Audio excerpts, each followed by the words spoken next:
La commune d'Aulnat s'était positionnée sur le programme Organicité pour une simple raison, c'est que les axes qui étaient déclinés, style le jardinage naturel, le gaspillage alimentaire et le compostage, nous intéressaient énormément. La réduction des déchets est véritablement une grosse problématique pour les élus. Le développement durable, c'est pas que le côté écologique, c'est surtout le côté fédérateur. Une chose qui était vraiment très bien sur ces ateliers, c'est les moments d'échange qu'il y a eu. Et ça, c'est quelque chose de primordial pour nous. Et c'est quelque chose qui marche très bien.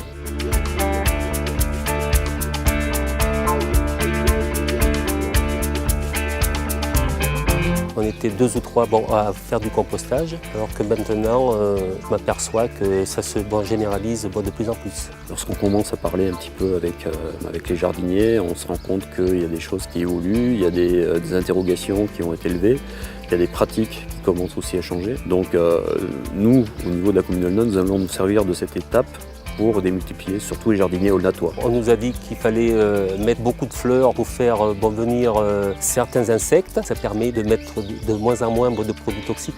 Bon, les engrais verts, je vais essayer cette année, je vais essayer voir la moutarde. Enfin, je connaissais, mais j'ai jamais été bien convaincu non plus. Je serais prêt à ouvrir mes portes pour que les gens viennent voir.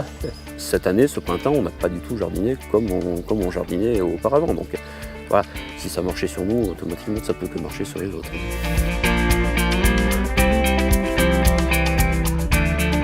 On a fait une action de compostage avec un restaurateur qui est en périphérie de la commune et qui a sauté sur l'occasion à pieds joints pour justement mettre le compostage en place. Donc si ça pouvait être un effet multiplicateur auprès de ses collègues, ça serait génial. Il y a 1 an, on m'a demandé de participer à ce projet de tri et de compostage, donc j'ai adhéré tout de suite. Faire le compost, ça représente très peu de travail, donc la collecte des déchets.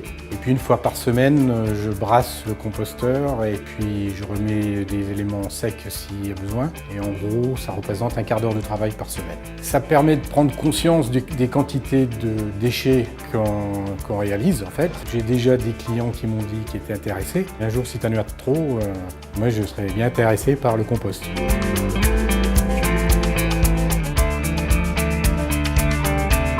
On a eu une autre action phare sur le restaurant scolaire où pendant l'année scolaire, donc 2013-2014, les équipes se sont vraiment engagées à fond pour changer leurs habitudes, ce qui n'est pas toujours une évidence, et où on est arrivé sur le même repas entre 2 pesées à 20% de gaspillage alimentaire en moins.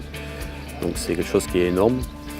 Et ce qui nous permet non pas de diminuer les budgets du restaurant scolaire, mais surtout d'offrir quelque chose de qualité aux enfants.